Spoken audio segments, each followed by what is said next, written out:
나는 부활이요 생명이니 나를 믿는 자는 죽어도 살겠고 무릇 살아서 나를 믿는 자는 영원히 죽지 아니하리니 이것을 내가 믿느냐. 아멘.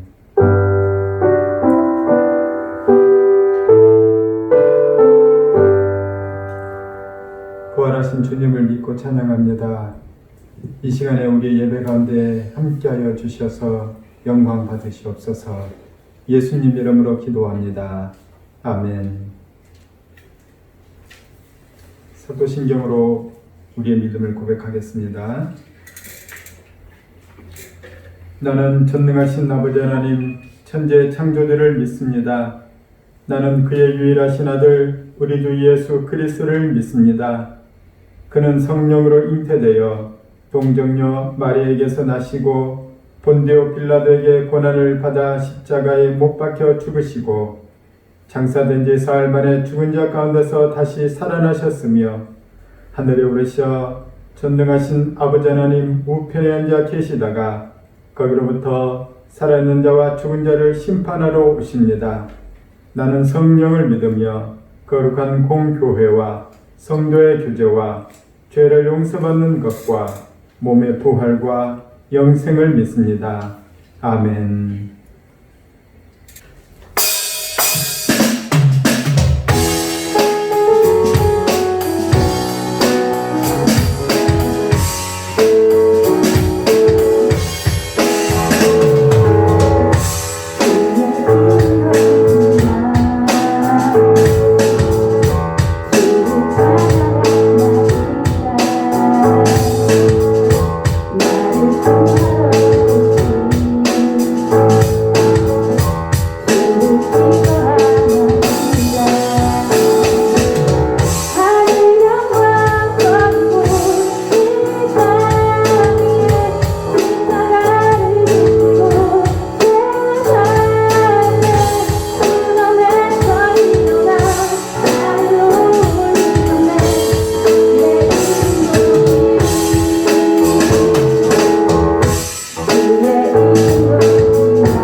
하나님 아버지, 코로나로 각자의 처소에서 예배드리는 것에도 불구하고 계속해서 당신을 바라볼 수 있음에 감사합니다.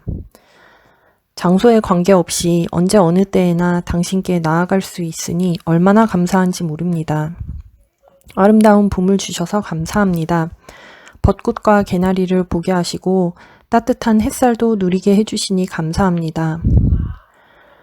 사회적 거리 두기를 하니 전에 비해 불편한 점도 있지만 외면의 가식을 걷어내고 가정과 내면에 집중하게 하시니 감사합니다.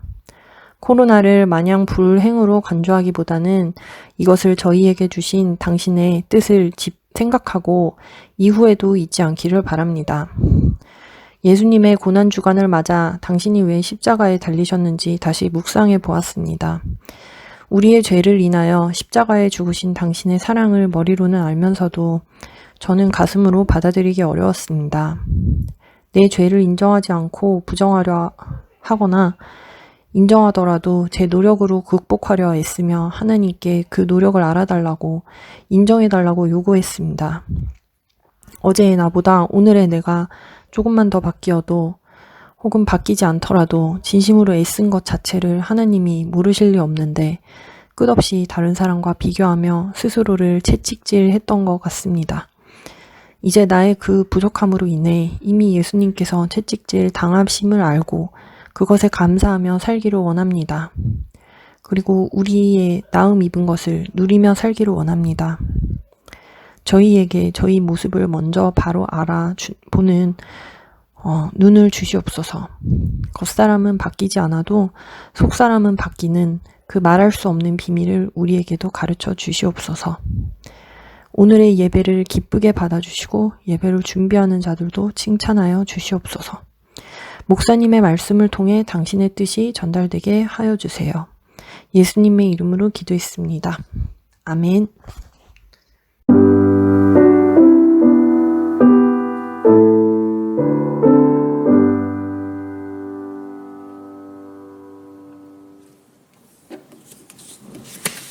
광고 드리겠습니다. 오늘은 부활주일입니다. 예수님의 부활을 기억하고 기념하며 또 기뻐하고 감사하는 날입니다. 이 좋은 날씨에 주님의 부활을 더 기뻐하고 감사하는 오늘과 또 한 주 되시길 바랍니다.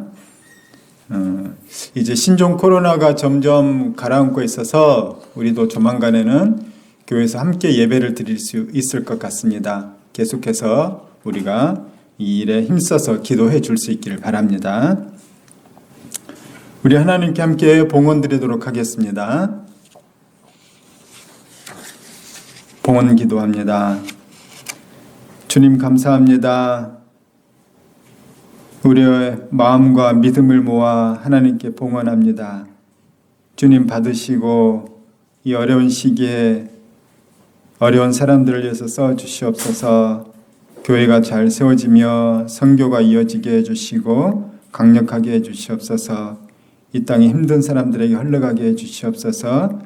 또 물질로 인하여서 어려움 겪는 우리 성도들이 있다면 하나님께서 더 채워주시고 또 부족함이 없도록 이끌어 주시옵소서. 하나님께 드린 이들의 믿음과 인생과 물질을 귀히 쓰실 것을 감사하며 예수님 이름으로 기도합니다. 아멘. 함께 보실 말씀은 마태복음 27장 62절부터 28장 10절까지 말씀입니다. 제가 봉독하겠습니다. 그 이튿날은 준비일 다음 날이라. 대제사장들과 바리새인들이 함께 빌라도에게 모여 이르되 주여 저 속이던 자가 살아있을 때 말하되 내가 사흘 후에 다시 살아나리라 한 것을 우리가 기억하노니 그러므로 명령하여 그 무덤을 사흘까지 굳게 지키게 하소서. 그의 제자들이 와서 시체를 도둑질하여 가고 백성에게 말하되 그가 죽은 자 가운데서 살아났다 하면 후의 속임이 전보다 더 클까 하나이다 하니 빌라도가 이르되 너희에게 경비병이 있으니 가서 힘대로 굳게 지키라 하거늘 그들이 경비병과 함께 가서 돌을 임봉하고 무덤을 굳게 지키니라.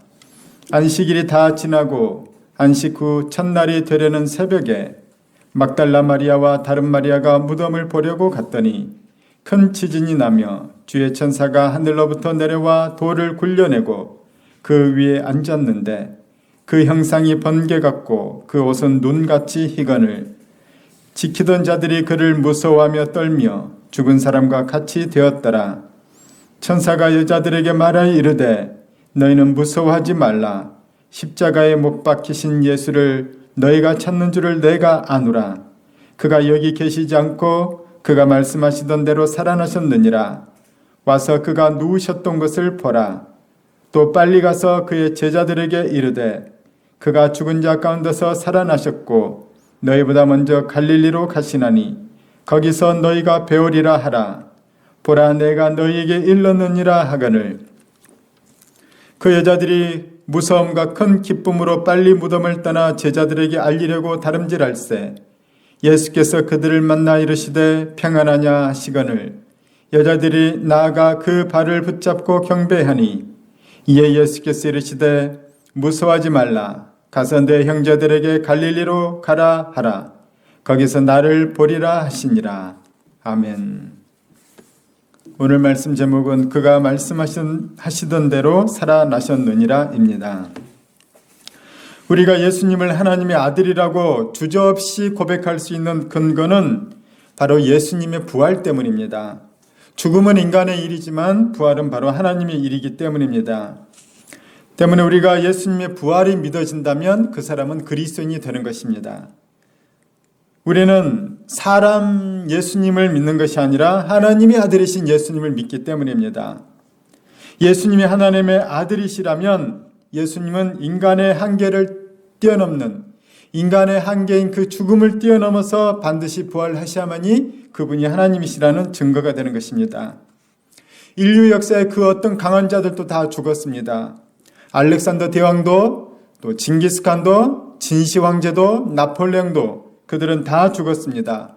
그들이 아무리 무서운 통치자요 모든 전쟁의 승리자였을지라도 그들은 죽음 앞에서 여전히 패배자가 되고 말았습니다. 그들은 모두 한낱 인간일 뿐이기 때문이었습니다. 부활은 인간의 영역이 아니라 신의 영역입니다. 예수님은 사망, 권세를 이기신 부활로서 자신이 바로 하나님의 본체시요 하나님의 아들이심을 증명하셨습니다. 우리가 믿는 예수님은 인간 예수님이 아니라 하나님의 아들이신 예수님입니다. 사람을 믿어봤자 그 사람이 우리에게 해줄 것이 무엇이 있겠습니까? 자기의 죽음의 문제도 해결하지 못하는 자가 어떻게 우리의 죽음의 문제를 해결할 수 있겠습니까?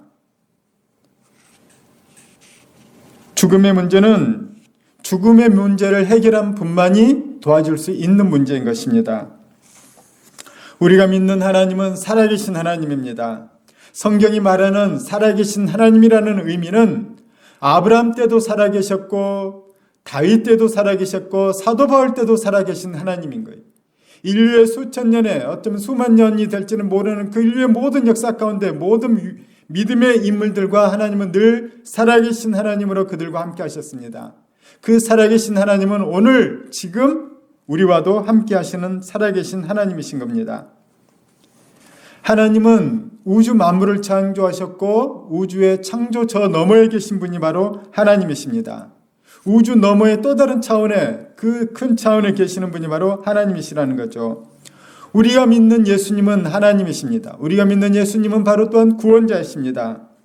예수님은 우리를 구원하시기 위해서 십자가에서 죽으셨습니다. 희생의 제물로 죽으심으로 우리의 구원자가 되셨어요.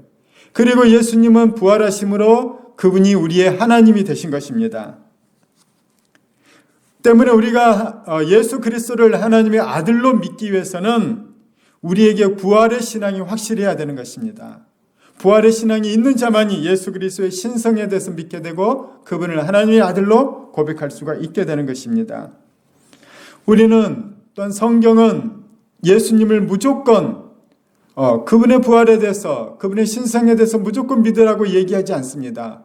부활에 관한 명확한 증거가 있고 분명한 증인들이 있기 때문에 그것을 바탕으로 우리로 하여금 부활을 믿으라고 얘기를 하는 것이죠.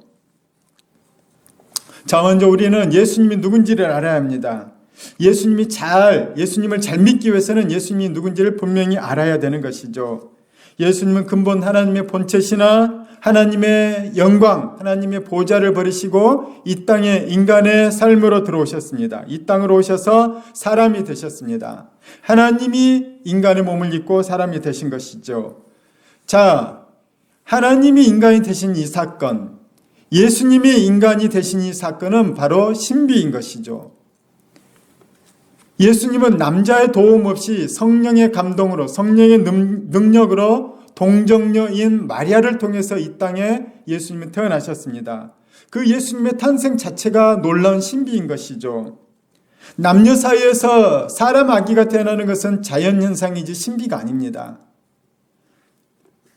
자, 하나님께서 사람이 되실 때에는 자연현상 가운데 오셔서 그냥 사람이 되신 것이 아니라 본래 하나님이 인간의 몸을 빌어서 그 신비롭게 남녀가 아닌 처녀의 몸을 성령께서 임하셔서 처녀의 몸을 빌어서 신이 태어나게 하셨어요.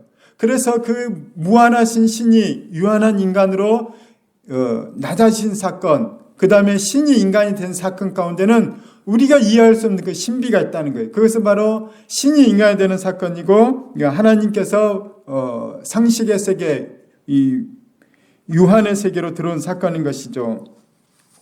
자, 하나님께서 또 하나님의 아들 예수님께서 인간의 몸으로 오신 이 사건에는 우리가 이해할 수 없는 성령으로 동정녀 마리아를 통해서 아기가 태어나는 그 신비한 사건이 바로 신이 인간이 되는 사건이었다면 인간으로 사셨던, 인간의 몸으로 사셨던 예수님께서 다시 신의 자리로 갈 때에도 역시 평범한 인간에서 신비의 사건이 있은 이후에 그분이 바로 신의 자리, 하나님의 자리로 가신 것이죠. 그 신비의 사건, 인간의 몸이 신의 몸으로, 하나님의 몸으로 변화되는 그 신비의 사건이 뭐냐면 바로 오늘 일어나는 부활의 사건이라는 것입니다. 그렇기 때문에 이것은 오히려 논리에 맞는 것이죠. 무한하신 하나님이 유한한 인간이 되고 신이 인간이 되는 그 과정 가운데는 신비한 동정녀를 통해서 아기가 잉태되는 신비한 사건이 있었습니다. 그 다음에 완전한 인간의 몸으로 이 땅에서 사셨던 예수님이 다시 신의 자리, 하나님의 자리로 복귀하실 때 역시 신비한 사건이 있을 수밖에 없는 것이죠. 바로 그 사건이 부활이라고 얘기를 했습니다. 때문에 예수님의 이 부활에 대해서 우리가 잘 알아야만이 예수님의 신성을 아는 것이고 하나님의 아들이신 예수님을 믿을 때 우리에게는 구원이 임하는 것입니다. 자, 신이 인간이 되는 이 모습, 신이 인간이 되어가는 그 관문이 신비였듯이 인간이 다시 신으로 되는, 인간으로 오셨던 예수님 다시 신으로 되돌아가는 그 관문 역시 신비로워야 된다고 얘기를 했습니다. 그 과정은 초자연적이어야 하는 것이죠. 그래야만이 예수님이 다시 하나님의 신성, 하나님이시란 것이 입증이 되는 것입니다. 만약에 예수님이 남녀 사이에서 태어났고 그냥 인간 사이에 인간의 어떤 섭리로 태어나고 예수님이 인간들처럼 죽고 그걸로 끝났다면 우리가 예수님을 믿을 이유가 없는 것이죠. 우리가 영혼을 사모할 이유도 없는 것이고 우리가 부활을 소망할 이유도 없는 것입니다. 우리는 예수님 믿을 이유가 없고 필요도 없는 것이죠. 그러나 신비롭게 오신 예수님이 신비롭게 부활하신 그 사건을 우리가 받아들이고 우리도 혹시 그 소망을 품게 될 때 우리는 그리스도인이 되는 것입니다. 인간은 사망에게 지지만 하나님은 사망에게 지지 않습니다. 인간은 사망의 노예이지만 하나님은 사망의 지배자이십니다. 예수님은 사망 권세를 이기신 하나님의 아들이십니다. 우리가 믿는 예수님이 바로 그 하나님의 아들인 것이죠. 자, 오늘 본문으로 들어가 보도록 하겠습니다. 예수님이 십자가에서 돌아가시자 예수님을 죽음으로 몰았던 대제사장들과 바리새인들은 빌라도 총독을 찾아갑니다. 그리고 얘기하죠. 빌라도 총독이여, 저 예수라는 자는 살았을 때 자기가 죽은 지 사흘 만에 다시 살아난다고 말하고 다니던 자입니다. 혹시 저자의 제자들이 죽은 예수의 시신을 훔쳐서 예수가 살아났다고 거짓 소문을 내게 되면 아마 더 큰 혼란에 빠지게 될 것입니다. 바로 그 얘기가 바로 오늘 우리가 읽었던 27장 62절부터 64절까지 말씀입니다. 자, 오늘 본문에 보게 되면 빌라도가 그들의 말을 듣고 그들에게 제안을 합니다. 좋다. 너희들의 말이 사실이라면, 그럴 우려가 있다면 내가 경비병들을 내어주겠다. 경비병들이 가서 그들을 사흘 밤낮을 지키도록 할 테니 너희들이 함께 가서 그것에 대해서 확인하도록 해라는 것입니다. 그래서 대제사장들과 바리새인들 그리고 경비병들은 함께 예수님을 안장해 놨던 이 동굴 무덤까지 갑니다. 그리고 동굴 무덤을 막아놨던 큰 돌 거기에 임봉을 합니다. 뜯으면 이제 새로 산 제품에 임봉을 하면 뜯으면 표시가 나듯이 예수님의 동굴 입구를 막은 돌 입구에도 임봉을 하는 것이죠. 그리고 경비병들이 이제부터 사흘 동안 지키는 것입니다. 바로 그 내용이 65절부터 66절까지 말씀입니다. 자, 그리고 이제 안식일이 지난 이후에 안식 후 첫날, 그래서 예수님 죽으신 지 사흘째 되는 날 새벽에 막달라 마리아를 비롯한 여자들이 예수님의 시신에게 향품을 바르도록 하기 위해서 그들이 무덤을 향해 갑니다. 그랬더니 그 무덤에 벌써 일이 났던 거예요. 무덤에 큰 지진이 났습니다. 그리고 하늘로부터 천사들이 내려옵니다. 돌을 굴려내고 그 돌 위에 또 안에 내부에도 이 천사들이 앉아 있습니다. 바로 그 내용이 1절, 2절이죠. 같이 읽겠습니다. 안식일이 다 지나고 안식 후 첫날에 되려는 새벽에 막달라 마리아와 다른 마리아가 무덤을 보려고 갔더니 큰 지진이 나며 주의 천사가 하늘로부터 내려와 돌을 굴려내고 그 위에 앉았는데 그 천사들의 형상이 번개와 같고 그 옷은 눈같이 희었다고 말합니다. 어떤 세상에 있는 사물로 영적인 것을 표현하다 보니까 번개와 같다, 불빛과 같다고 얘기를 하고 그 옷은 그 눈처럼 희었다고 얘기를 하죠. 그 내용이 3절입니다. 이 놀라운 광경을 지켜봤던 사람들 있죠. 가장 가까이서 그 현장 지켜봤던 자들은 바로 경비병들이었습니다. 지진이 나고 큰 우레가 나고 그 다음에 천사가 내려옵니다. 그 천사 형체는 이 땅에서 볼 수 없는 놀라운 형체들이었죠. 그 경비병들은 무서워서 죽은 자처럼 얼어붙었다고 얘기를 합니다. 4절입니다. 지키던 자들이 그를 무서워하며 떨며 죽은 사람과 같이 되었더라. 그들이 얼어붙어 있고 거의 기절한 상태에 빠졌을 때 무덤을 찾아온 여인들에게 천사가 얘기합니다. 너희는 무서워 말라. 십자가에 못 박혀 죽으신 예수님은 여기 안 계신다. 예수님께서 말씀하신 대로 부활하셨다. 깜짝 놀란 여인들은 제자들을 향해서 달려갑니다. 그리고 예수님이 부활하셨다는, 시신이 없어졌다는 소식을 들은 제자들은 무덤으로 달려오죠. 그리고 그 제자들 역시 무덤이 비어있다는 빈 무덤을 확인하고 돌아갑니다. 또한 무서워서 숨어있는 제자들을 예수님은 얼마 후에 다시 찾아오시죠. 예수님은 다른 복음서인 마가복음, 누가복음, 요한복음을 보게 되면은, 그리고 또한 사도행전을 보게 되면은 부활하신 예수님은 40일 동안 여러 사람, 여러 장소에 약 10여 번에 걸쳐서 나타나게 됩니다. 예수님은, 부활하신 예수님은 그들에게 나타나셔서 그들과 함께 음식을 나눠 잡수시기도 하고 그들을 축도하시기도 하고 그들과 대화 나누시기도 하면서 예수님은 40일 동안 제자들과 함께 계십니다. 예수님은 그동안 다시 한번 그들에게 말씀을 가르치시고 또한 예언을 해주시면서 제자들의 믿음을 다시 세워주십니다. 예수님은 마지막으로 너희들은 땅끝까지 이르러서 나의 증인이 되라는 거예요. 나의 십자가의 대속의 죽음의 증인이 되고 나의 부활의 증인이 되어서 이 땅 가운데 구원의 복음을 전파하라는 것이죠. 그리고 예수님은 승천하셨습니다. 제자들은 이 부활하신 예수님을 만났기 때문에 그들은 흩어져서 전 세계로 흩어져서 많은 핍박을 받으며 예수님의 부활의 증인으로 살다가 대부분 순교로 삶을 마치게 됩니다. 그들은 처음에는 예수님 믿고 출세하기 위해서 예수님을 따랐습니다. 출세하기 위해서 예수님을 따랐던 그들이 어느덧 가난한 떠돌이 복음의 전도자들이 되었습니다. 그들은 예수님은 주님이시다. 예수님은 우리를 위해 죽으셨다. 예수님 부활하셨다. 내가 바로 그 증인이다. 바로 이 복음을 전하면서 전 세계를 돌아다니셨죠. 그 제자들은 그 증인되는 것, 복음의 증인되는 삶을 위해서 평생 그렇게 살다가 또한 그렇게 죽었습니다. 그들로 인해서 수많은 사람들이 예수님을 믿게 되었고 교회가 세워지게 되었고 오늘날 전 세계 사람들이, 그리고 여기서 예배드리는 우리가 예수님을 믿고 고백하고 또한 구원을 받게 된 것입니다. 존 스토트 목사님의 기독교의 기본 진리라는 책에 보게 되면 예수님의 부활에 관한 변증을 아주 논리적으로 잘 정리해서 책에 기록하고 있습니다. 그 중에 몇 가지를 인용해 보도록 하겠습니다. 자, 예수님께서는 성경에서도 꾸준하게 예수님이 일관성 있게 하신 말씀이 있다는 겁니다. 그것이 뭐냐면은 예수님 제자들에게 대해서도 내가 장로들과 대제사장들의 고난을 받아서 이제 곧 죽을 거라는 거예요. 예루살렘에 가면 나는 죽을 거라는 거예요. 예수님 그 죽음을 예언할 때마다 항상 빼놓지 않고 예언한 것이 있는데 그게 뭐냐면 나는 그러나 사흘 만에 살아날 거라고 예수님은 다시 예언을 하셨습니다. 예수님의 십자가의 죽음과 예수님의 부활은 어떤 한 쌍과 같은 것, 한 묶음이라는 것이죠. 그리고 그 묶음은 둘 다 성취된 것입니다. 죽음도 성취되었을 뿐만 아니라 부활도 성취되었다는 것이죠. 저명한 역사가인 토마스 아놀드는 예수님의 부활은 역사상 가장 잘 증명된 사실이라고 얘기를 했어요. 그가 역사학도로서 역사를 바라봤을 때 이만큼 논리적이고 체계적인 증명이 없다는 것이죠.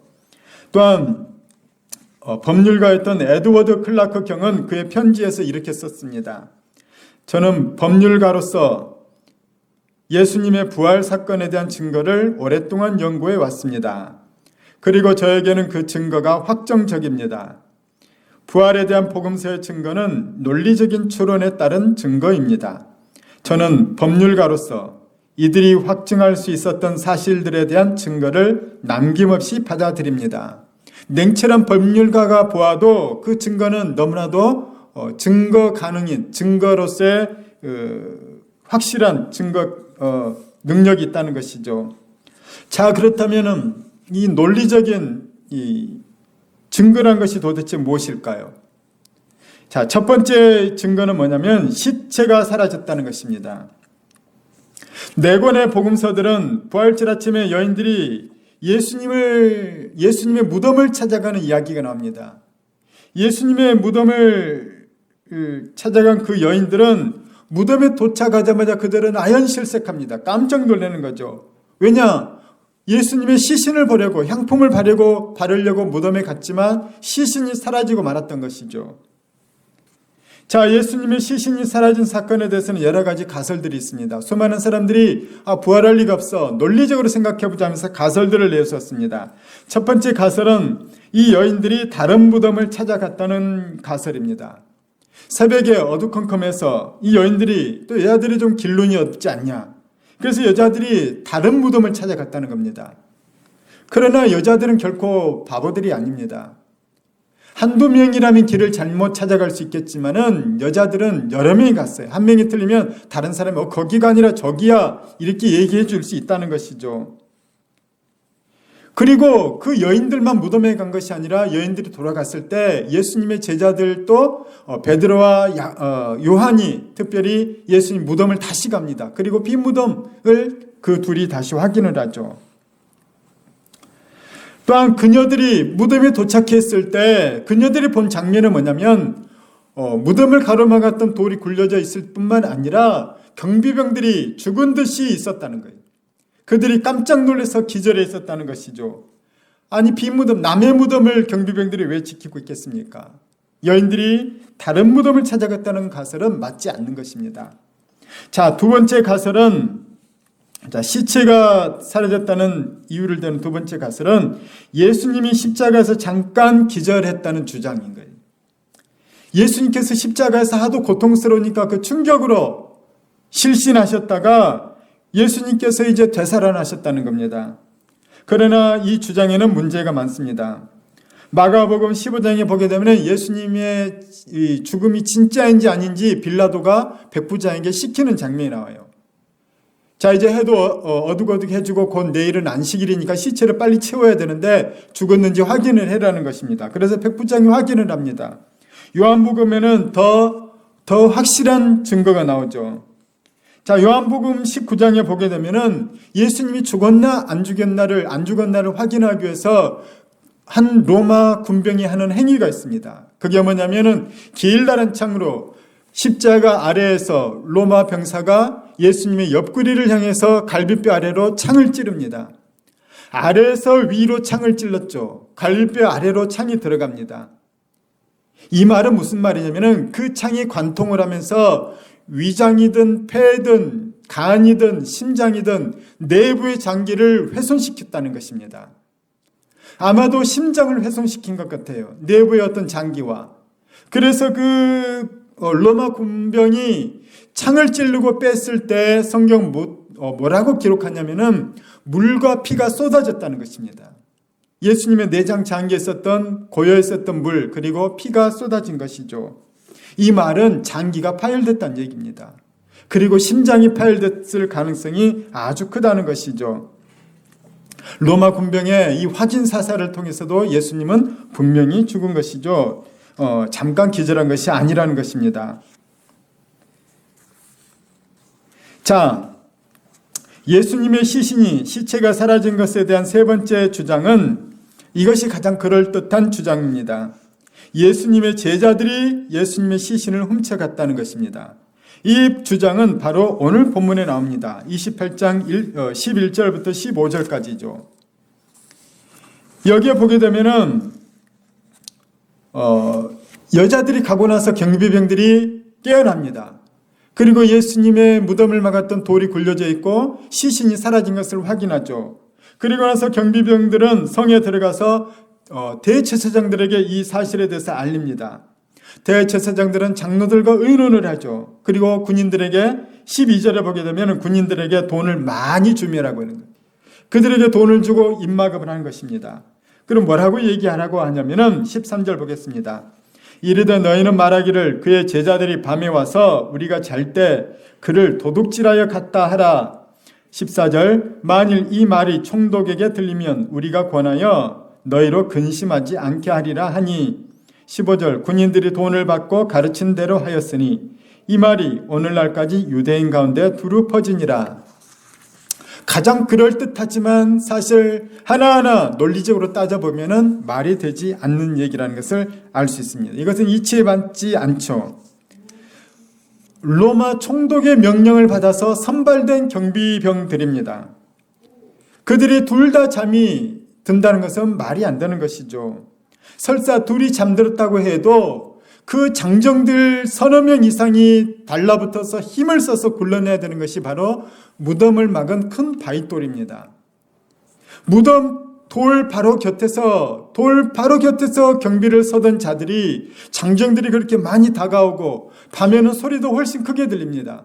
그런데 그 돌을 움직이는 굴리는 소리가 들렸음에도 불구하고 그들이 깨어나지 못하고 예수님이 시신을 들고 도망쳤음에도 깨어나지 못했다는 것은 이것은 이치에 맞지 않는 말인 것이죠. 100번 양보를 해서 만약에 그렇게 둘 다 깊은 잠이 들었고 제자들이 예수님의 시신을 훔쳐가는데 성공했다고 칩시다. 그러나 이것은 어떤 심리적으로 납득이 안 갑니다. 자, 예수님이 12 제자들을 부르신 이유는 뭡니까? 너희들로 하여금 내가 하늘로 승천했을 때 나의 복음을 증거하는 증인이 되도록 하기 위해서 제자들을 불렀습니다. 예수님께서 제자들에게 가르치신 것은 뭐냐면 하늘의 진리였던 거예요. 예수님께서 강조하신 것은 진리였죠. 그래서 예수님은 I tell the truth. 나는 진리를 말한다는 거예요. 내가 진실로 너희에게 말하노니. 진실로 너희에게 말하노니. 예수님은 늘 진실을 얘기한 거죠. 예수님이 겉으로 드러난 거짓뿐만 아니라 마음의 거짓까지도 예수님 매우 미워하셨어요. 그것을 경계하셨죠.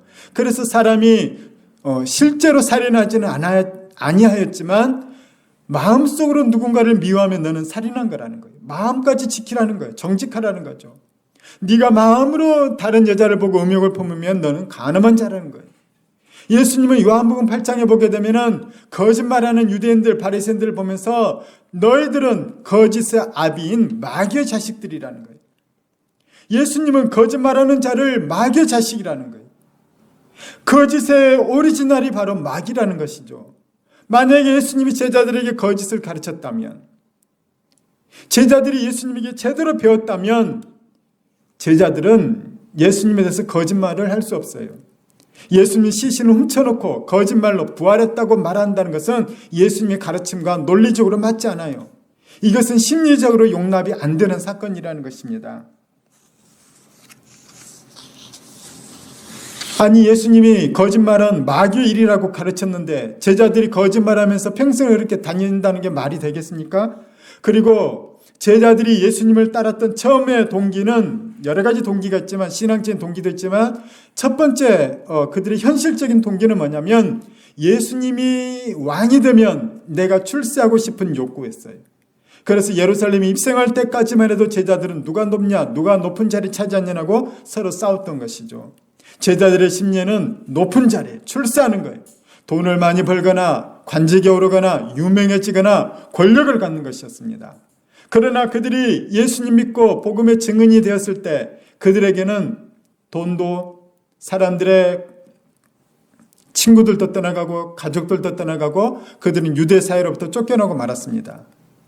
그들은 유대 사회에서 쫓겨났기 때문에 돈도 없는 가난뱅이들이 되고 말았어요. 전 세계를 떠돌아다니는 떠돌이들이 되고 말았습니다. 사도 바울의 증거를 보게 되면 수없이 많은 난파를 당했고 강도 위험을 당했고 배고픔과 추위와 굶주림의 위험을 당했다는 거예요. 수없이 많은 태장을 맞았습니다. 채찍에 맞았습니다. 돌에 맞아 죽을 뻔한 위험들이 너무나 많았습니다. 그러면서 12 제자들은 그런 삶을 살았어요. 사도들은 바로 그런 인생을 살았던 거죠. 그들은 예수님의 부활을 증언하면서 그 어떤 금전적인 혜택이나 부자가 된 것도 아니었고 그들이 권력을 잡은 것도 아니었고 그들은 가난하고 고생하다가 핍박을 받고 나중에는 순교를 당하고 말았습니다. 그들이 예수님의 부활을 증언하면서 얻은 현실적인 물질적인 이 현세적인 이익은 없었던 것이죠.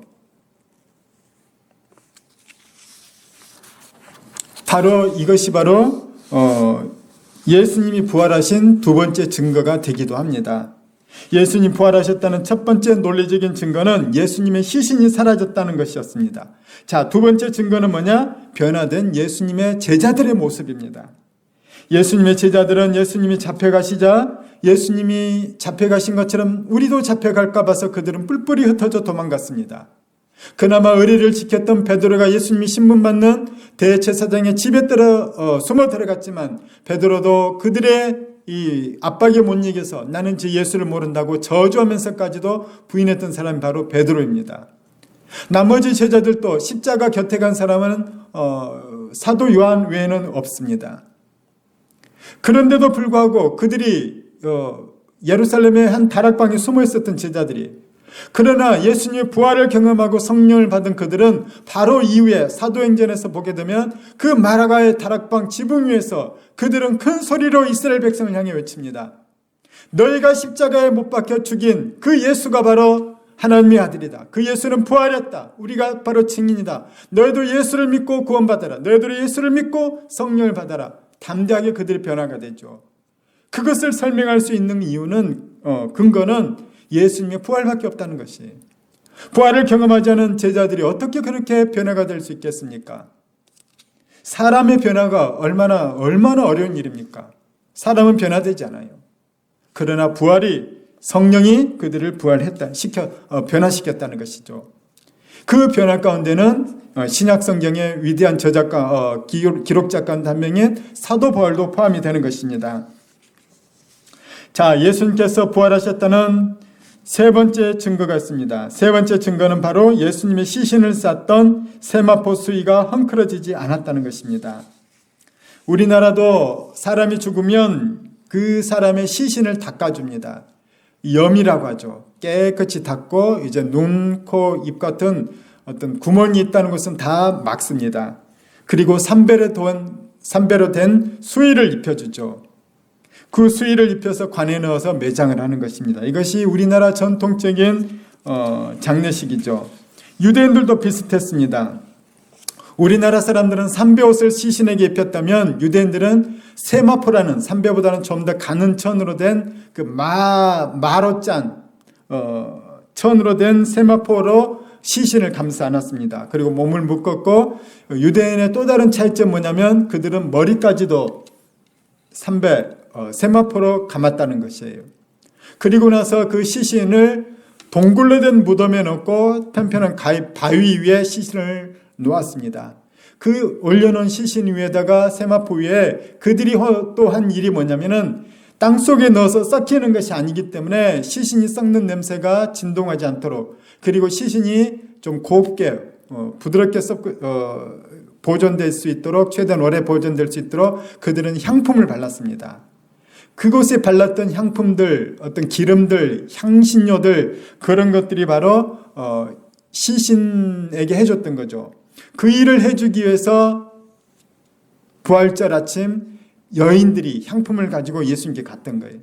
물론 예수님을 시신을 동굴 무덤에 안치할 때, 그때에도 예수님은 향품을 듬뿍 바릅니다.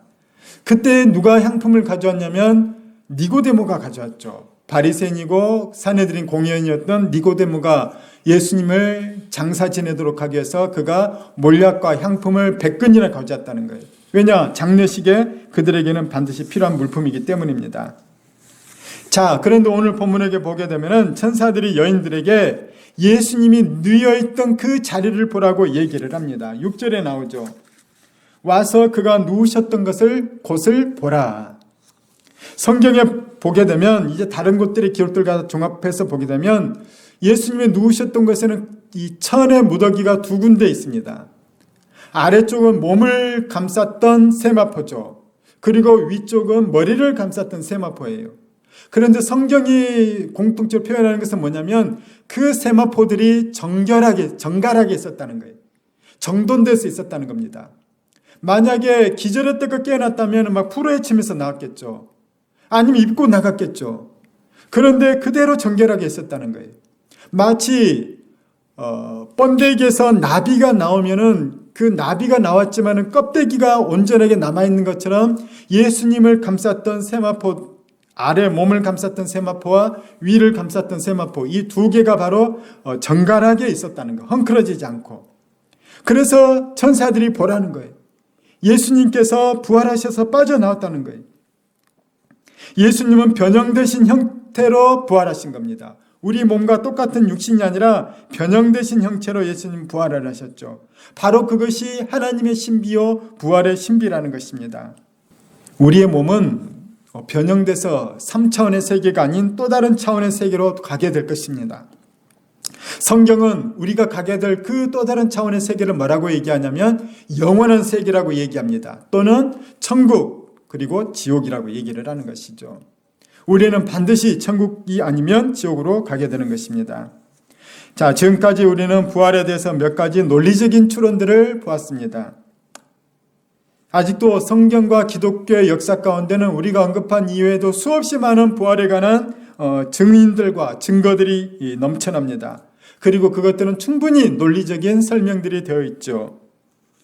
이제 이 부활에 대해서, 이 논리적인 추론들에 대해서 이것을 받아들이느냐 받아들이지 않느냐에 대한 결정은 바로 당신에게 달려있다는 것입니다. 만약에 아직도 부활을 믿지 못하겠다면 끝까지 포기하지 않으시길 바랍니다. 끝까지 부활에 대해서 더 깊이 연구하고 더 깊이 생각하시기 바라요. 답은 분명히 있지만 답을 찾지 못하는 이유는 깊이 들어가지 않기 때문이에요. 우리가 끝까지 부활에 대해서 연구하고 깊이 생각하다 보면 부활을 인정할 수밖에 없고 예수님이 하나님의 아들이신 것을 인정할 수밖에 없습니다. 오늘은 일부분에 불과한 부활에 관한 논증을 얘기했다고 됐습니다.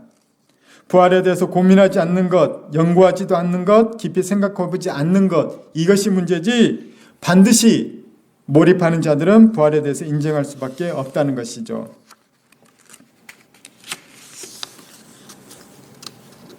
루이스 웰레스라는 사람이 있습니다. 그는 1827년에 미국 인디애나 주지사의 아들로 태어났습니다. 루이스 웰레스는 변호사가 되었고 남북전쟁 때에는 북군의 장교가 되었습니다. 그는 어릴 때부터 교회를 열심히 잘 다녔던 감리교 신자였습니다. 그러던 어느 날 그의 친구 가운데 잉거솔이라는 무신론자가 있었습니다. 이 웰레스가 잉거솔과 함께 공화당 총회에 참석하기 위해서 가던 길에 그 기차 안에서 잉거솔과 함께 논쟁이 붙은 거예요. 이 무신론자였다 지성인이었던 잉거솔이 예수가 왜 사람인지, 예수가 왜 부활을 하지 않았는지, 기독교가 왜 뭔가 잘못되고 뭐가 허구인지에 대해서 인거설이 논리적으로 그 무신론자의 관점에서 토론을 하게 되었더니, 이 월레스가 나는 예수를 믿는 줄 알았는데, 나는 그 증거를 갖고 있는 줄 알았는데, 그 화려한 인고설의 이 논리에 대해서 하나도 반박을 못하는 거예요. 그래서 월레스가 그것에 대해서 이제 마음에 너무 큰 부담이 됐죠. 그리고 내가 얼마나 기독교를 몰랐나, 내가 얼마나 예수님에 대해서 몰랐나, 내가 얼마나 부활에 대해서 무지했던가, 이것을 철저하게 반성을 합니다. 내가 참 무지했구나, 내가 참 무관심했구나. 그리고 나서는 이제 성경을 철저히 연구합니다. 그리고 관련된 모든 서적들을 연구합니다. 그리고 나서 그가 책을 씁니다. 그가 쓴 이유는 이거라는 거예요. 진정으로 가치 있는 주관을 세울 수 있도록 하기 위해서 나는 책을 쓴다는 거예요. 내가 기독교 신자지만은 나는 그냥 다녔다는 거예요. 내가 연구해서 진짜 가치관을 분명하게 세우겠다는 겁니다. 그런 이유로 그가 성경을 연구하고 관련 서적들을 연구하면서 그는 하나님과 예수님의 신성에 대한 절대적인 확신을 갖게 됩니다. 그리고 그는 신앙의 고백을 다시 하게 되죠. 그는 인거설, 무신론자였던 인거설과의 그 논쟁에서 그가 패배함으로 그는 자기 자신을 발견하게 되었고, 그는 어떤 일깨움을 받게 되었습니다. 그래서 다시 성경으로, 다시 신앙의 어떤 책 속으로 들어가고 논증들을 찾아내고, 그 속에서 그는 증거를 받게 되고 하나님을, 신앙을 다시 온전히 세우는 계기가 됐다는 겁니다. 그리하여 루이스 웰레스가 성경과 기독교 자료를 연구한 끝에 그는 소설을 하나 씁니다. 자기 신앙 고백이 담긴 소설이었습니다. 1880년에 출판된 소설 배너입니다. 이 책 배너는 1959년에 영화화되어서 아카데미 작품상 등 11관왕을 하게 됩니다. 아카데미 역사상 전무후무한 이 기록이라고 합니다. 11관왕. 많은 사람들은 그 작품성뿐만 아니라 그 작품이 던져주는 메시지에 큰 감명을 받았고, 로마 교황으로부터도 이 웰레스는 훈장을 받게 되는 그런 일이 있게 됐다는 것이죠. 우리에게 예수님의 부활에 대한 증거가 없는 것이 아닙니다. 예수님이 하나님의 아들이라는 증거가 없는 것이 아닙니다. 성경이 진리라는 증거가 없는 것이 아닙니다. 잘못된 논증이거나 또는 내가 관심이 없기 때문에 그것에 대해서 무지하고 그것에 대해서 확신이 없는 것이죠. 우리가 감정적으로만 예수님을 믿을 게 아니라 확실한 논증 가운데, 지식적인 기반 가운데, 그리고 성경의 진리 가운데 우리가 예수님을 믿고 영접하고 내 목숨을 내놓고라도 이 진리와 바꾸지 않는 신실한 그리스도인이 되기를 주의 이름으로 축원합니다. 우리 같이 기도하겠습니다. 주님, 십자가에서 우리를 위해서 죽으신 예수님은 얼마나 감동이요, 큰 사랑이요, 우리가 갚을 수 없는 놀라운 은혜인지 모릅니다. 그리고 부활은 하나님의 아들이신 예수님의 이 땅에 오심과 같은 신성의 신비임을 우리가 또한 믿고 고백합니다. 우리에게 부활의 분명한 증거가, 분명한 논리가 우리 속에 분명히 있어서 누가 묻거든 말할 것을 미리 준비하라고 하신 성경의 말씀처럼 우리가 예수님에 대해서 언제 어디서든지 담대히 증언할 수 있고 증거할 수 있는 우리 속에 진리가 있게 하여 주시옵소서. 인간적인 진리뿐만 아니라 성령의 감동으로 더 큰 확신 있게 해 주시옵소서. 우리가 전하는 예수가 살아계신 하나님, 우리가 전하는 예수가 하나님의 아들이신 예수님, 우리가 전하는 예수가 우리의 구원자이신 예수님이 분명히 내 속에 자리 잡게 해 주시옵소서. 예수님 이름으로 기도합니다. 아멘.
이제는 우리의 구원자 되시는 예수 그리스도의 그 크신 은혜와 하나님 아버지의 무한하신 사랑과 성령님의 감동 감화 역사심이 부활 신앙을 갖고 부활하신 예수 그리스도를 믿음으로 부활의 소망을 품으며 이 땅과 영혼을 살기를 소망하는 주의 사랑하는 자녀들의 머리 위에와 이들의 가정과 이 교회 위에 우리 선교사님들과 사역과 그 가정 위에 이 한국교회 위에 이제로부터 영원히 함께 하셨기를 간절히 축원하옵나이다. 아멘.